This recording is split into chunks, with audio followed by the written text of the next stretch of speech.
I used to get so frustrated when I'd call on a student to answer a question and their response was, I don't know, or worse.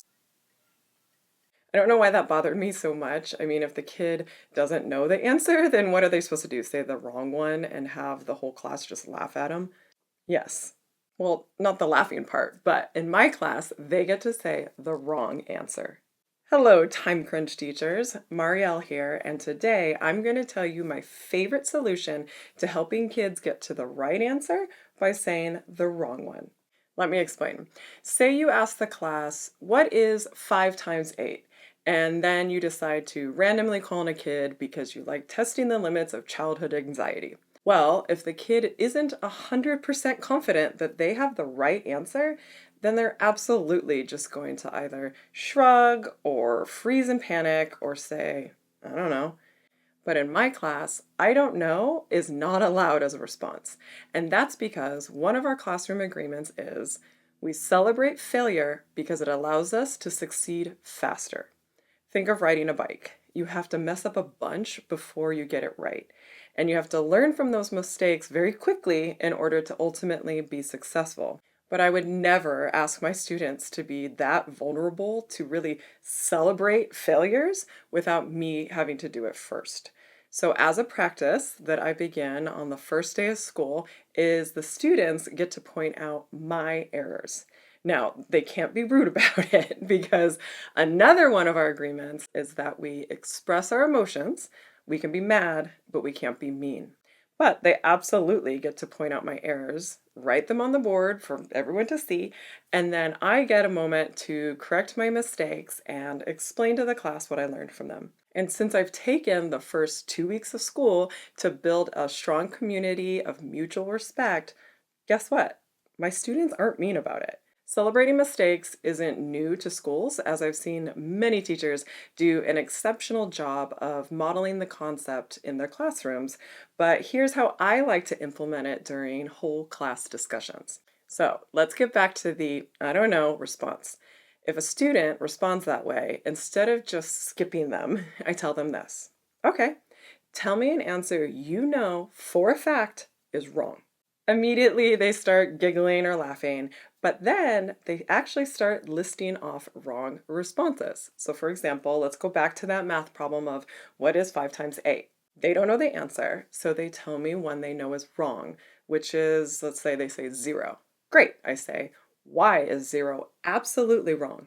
And they might tell me something like, well, usually when the answer or the product is 0, it's because one of the numbers, like the factors, is also 0, and we don't have a 0. Awesome. What's another totally wrong answer?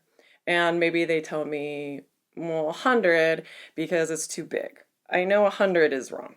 And we go back and forth like that until they eventually either eliminate a few wrong answers and get the right answer, or they remember a strategy for finding the right one, like skip counting by fives, or doubling 5 times 4, or asking for a multiplication chart that they can use to check their answer.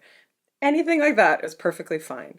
But if they get stuck, no problem. More kids in the class get to jump in, but their answers have to be wrong too. And we go like that until eventually they get to the right one. And even though this takes more time than just skipping the poor kid and moving on to someone who knows the right answer, what it's really demonstrating are these 3 things. One, it's teaching everyone that it's okay not to know the answer right away and that this is a safe enough environment to take some risks.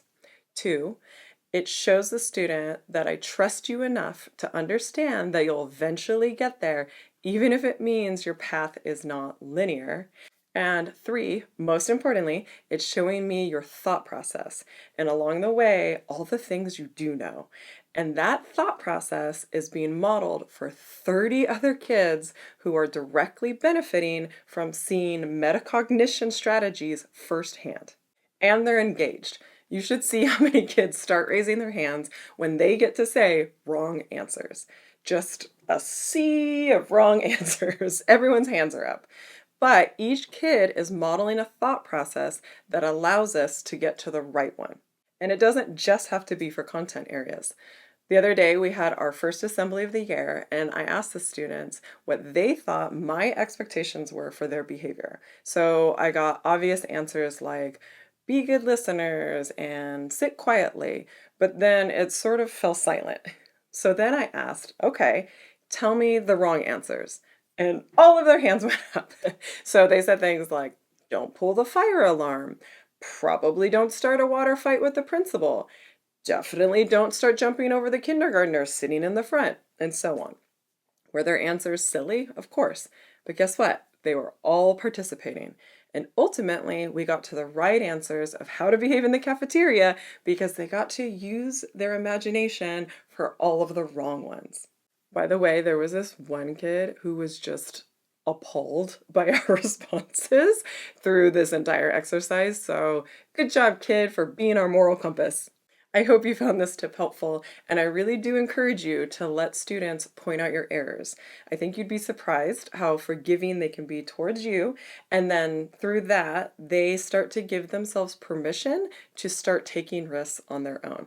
If you're looking for more of these classroom management or community type activities, then check out this playlist that has a ton of really short, fun activities that you can immediately implement in your classroom today, including a bunch of phonics games where I act like a fool in front of the children.